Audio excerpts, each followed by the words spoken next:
Liwanag na sumisikat,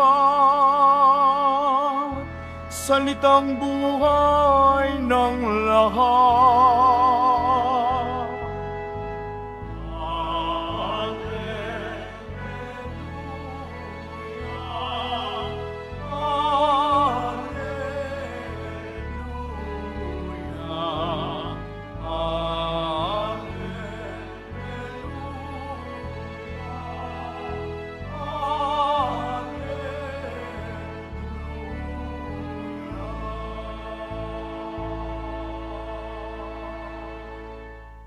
Sumainyo ang Panginoon. At sumayo rin. Ang mabuting balita ng Panginoon ayon kay San Mateo.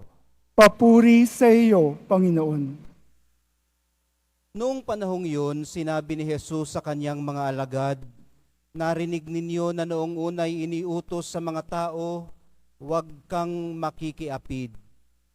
Ngunit ngayon sinasabi ko sa inyo, ang sino mang tumingin ng may mahalay na pagnanasa sa isang babae, sa isip niya'y nakiapid na siya sa babaeng iyon.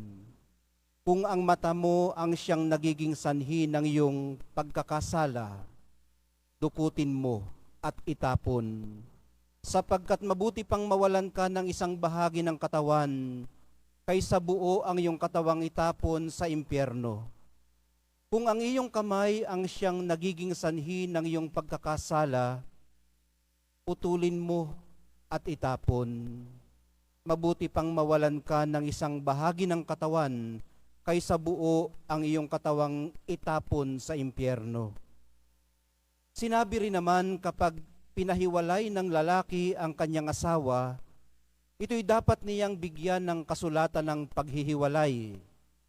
Ngunit ngayon sinasabi ko sa inyo, kapag pinahiwalay ng isang lalaki ang kanyang asawa, nang hindi naman ito nangangalon niya, at ito'y nag-asawang muli, ang lalaking iyo'y nagkasala. Itinulak niya ang kanyang asawa sa pangangalo niya. At sino mang mag-asawa sa babaeng hiniwalayan ay nangangalo niya. Ang mabuting balita ng Panginoon. Pinupuri ka namin, Panginoong Heso Kristo. Magsiupo muna po ang lahat. Magandang gabi po sa inyong lahat. Pinapangalanan po para sa atin ng salmong tugunan ngayon ang pare-pareho nating hinahanap at hinahangad. Ang masaksihan, ang kabutihan ng Diyos bago pa man tayo mamatay o mawalan ng pag-asa, alin man ang mauna. Sa kagandahang loob ng Diyos, bago pa nga dumating ito, inaabot na niya tayo. Nililinaw ang mga bagay-bagay sa atin, gaya ng ginawa niya kay Elias. Nang tanungin siya ng, "Elias, bakit ka naririto? Bakit nga ba tayo naririto? Ano ang nagtutulak sa atin para magtiis muna ng init sa labas at tawirin ang napakaraming mga balakid para makaparito?" Ang sagot ni Elias ay maaaring sagot din natin, dahil po sa aking malaking pagmamalasakit. Kung inyo pong napansin, napadpad siya sa yungib ng bundok ng Horeb para sa self-preservation. Siya na lamang ang natitira sa mga propetang ipinapatay ni Jezebel, ang napaka-powerful na babae noon sa kanilang kaharian. Bagamat lungkot na lungkot siya dahil sa sinapit ng kanyang mga kasama at maaaring takot na takot din para sa kanyang sariling buhay, gusto pa rin niyang mag-survive. Pero bilang isang propeta, naririto siya hindi lang para mag-survive. Mayroon siyang misyon. At marahil nga, siya na lamang ang natitira. At dahil nga doon, mag-a-anoint siya ng magiging mga hari. Ihahanda pa niya ang kanyang magiging successor. Ang biyayang ito ng pagpapanariwa ng kanyang sense of purpose at sense of meaning ang magpapanauli ng kanyang lakas. Ang grasya ng kalinawang ito kung bakit siya naririto, ang tuluyang magpapalabas sa kanya sa yungib para humayot gawin ang nakaatas sa kanya. Paglilinaw din po ang ibinigay ng mahal na pong Jesus Nazareno sa kanyang mga alagad tungkol sa batas hinggil sa pakikiapid.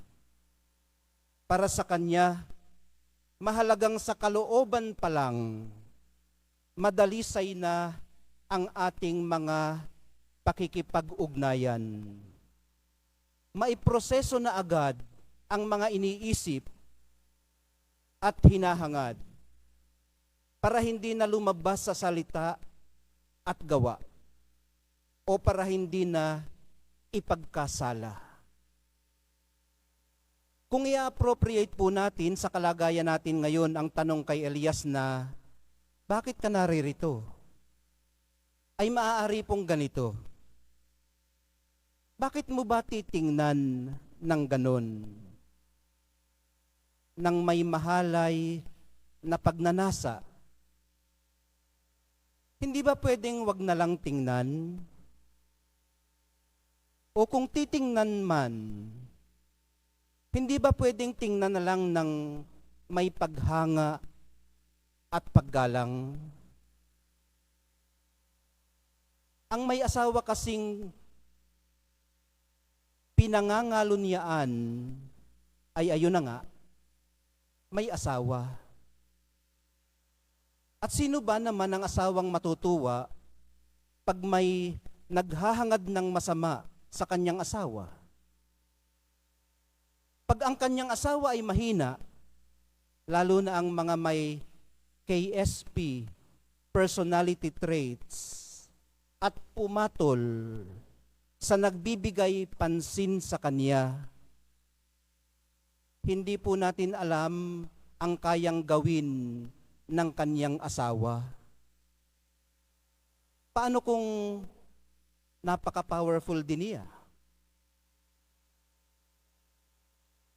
Ang mataginting na mensahe po sa atin ngayon ng ating mga pagbasa, mga kapatid, ay maaari naman ho talagang danasin ngayon pa lang, dito pa lang, ang kagandahang loob ng Diyos sa lupain ng mga buhay.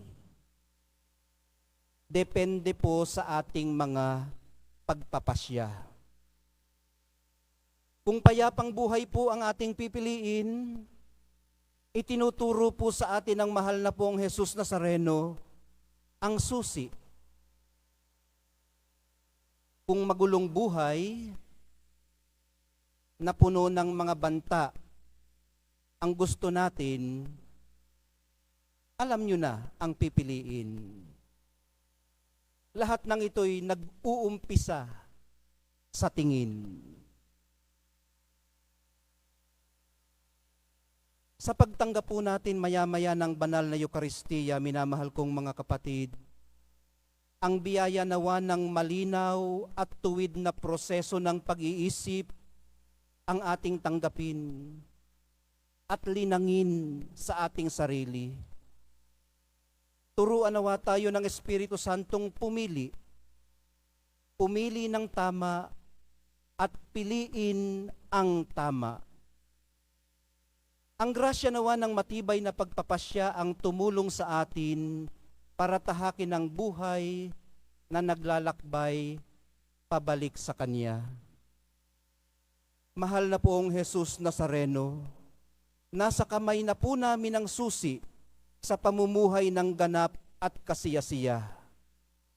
Maraming salamat po sa pag-aabot nito sa amin. Huwag po sana namin itong iwala.